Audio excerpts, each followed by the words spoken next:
In this section, we will be talking about one of the most beloved animals on the planet, dog.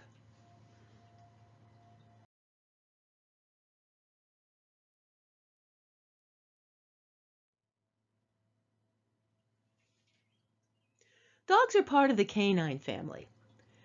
Domestic dogs are descendants of the wolf, and dogs have been bred for various traits, their behaviors and abilities by humans, and they've been trained through the years to help humans. Usually they're used for protection, hunting, herding, search and rescue, therapy, and most of all, companionship. They are classified into breeds depending on their size, shape, and color.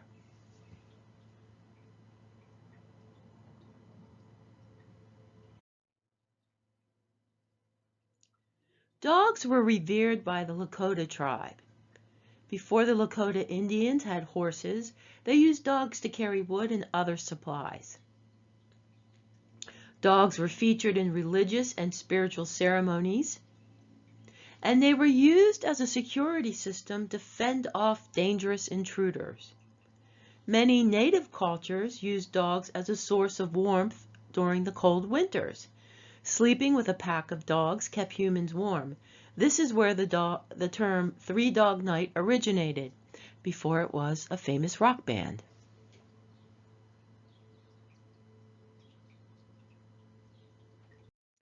Dogs symbolize unconditional love.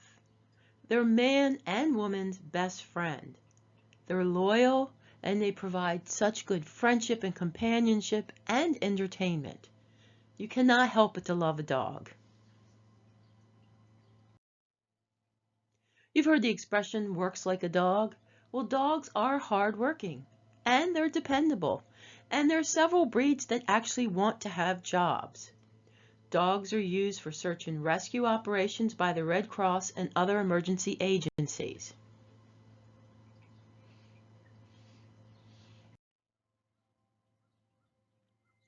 Dogs represent protection, bravery, and loyalty. They're used by the police and military for protection. They're also used to sniff out bombs and drugs. And they're extremely loyal to their handlers and owners and will actually die in the line of duty to protect them. If you ever get the chance to watch a demonstration of a canine police dog, they're absolutely amazing. They're smart, they're intelligent, and they are fierce. They're also gorgeous too. Dogs also symbolize service to others. Dogs are used as service dogs, assistant dogs, therapy dogs.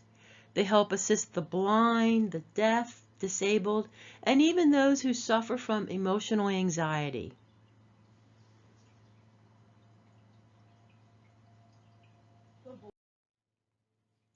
Dogs are stoic. They seem to make the best of every situation, whether it's having a leg amputated or perhaps they're sick or in pain. They always try to maintain a face of bravery for the most part, unless they're in excruciating pain or something's horribly wrong. I've treated so many dogs and their owners always say, well, I can't tell if he's in pain because he's always so stoic, he's always so brave. So they know that we worry about them, they understand every word we say, and they feel our emotions. They're sponges. So they do take on what we're concerned about. They teach us to appreciate what we have and to try not to complain about what we don't. Think about it, dogs usually don't complain, unless of course it's mealtime and then they want to eat. But for the most part, I think that's the only thing dogs will complain about. Dogs remind us to get out there and play. Go have fun. Go run it off. Go chase something. Go on. Have fun. Go on. Go on. Go on. Dogs remain loyal to their family and owners until the very end. And sometimes they'll hang on just because they know it would upset the owner. Once again, in my own experience in my veterinary acupuncture practice, I've seen dogs live longer than they're supposed to just because they knew it was going to upset their owners. So sometimes a dog needs to be told that it's okay to go if they're in pain. When you're ready, let it go too. That's a whole nother subject. So what are we willing to fight for in our lives? Dogs represent loyalty until the end. What are we loyal to? Dogs remind us to chase after what we want. Have you ever seen a dog go after a squirrel or a ball? What do we want? A new career, new goals, life purpose, and more. Chase after it. There's actually a Hindu Day of the Dogs, and it occurs during Diwali, which is the festival of lights that celebrates the triumph of light over dark and good over evil. And this takes place in the autumn in the northern hemisphere and in the spring in the southern hemisphere. In Nepal, during this holiday, both domesticated and stray dogs are revered, and they're decorated with garlands. And the dogs also receive a red mark on their foreheads, and this is a very special honor in Hindu culture. The ancient Hindu texts revere dogs as the loyal companions to humans, and they're considered guardians and messengers. The ancient world was so much more connected to dogs than we are today.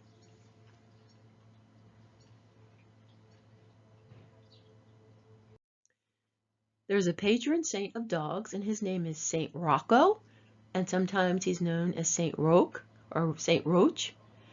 He's the Catholic patron saint of dogs, and his feast day is August 16th, and it's also known as the birthday of dogs.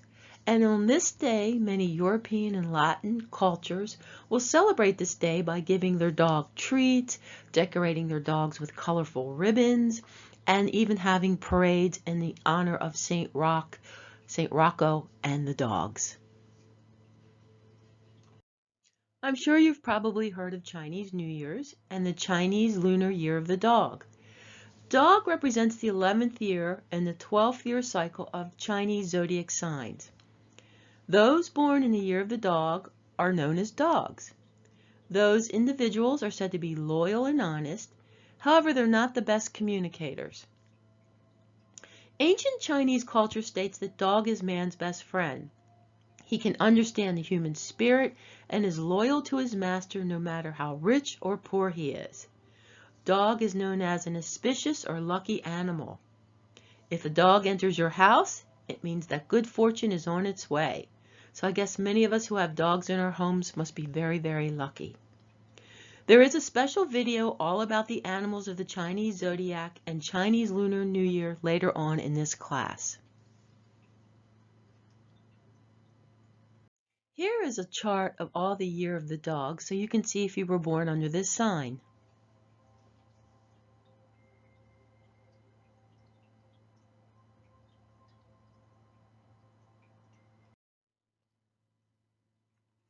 I would be remiss if I didn't add a picture of my beloved dogs that inspired Paws Acupuncture, Nina Ballerina and her son Merlin Bird, and you'll probably hear me mention Merlin a lot in a few of the other sections of this class, and his relationship to hawks and other animals.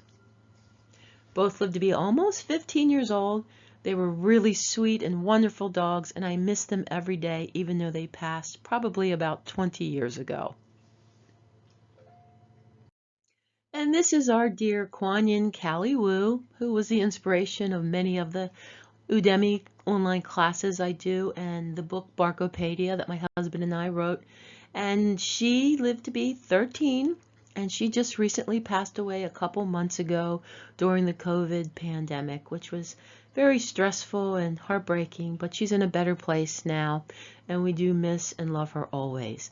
And for all those who have lost dogs or any other pets, our heart goes out to you. It is a horrible thing to go through, but know that they are with you in spirit.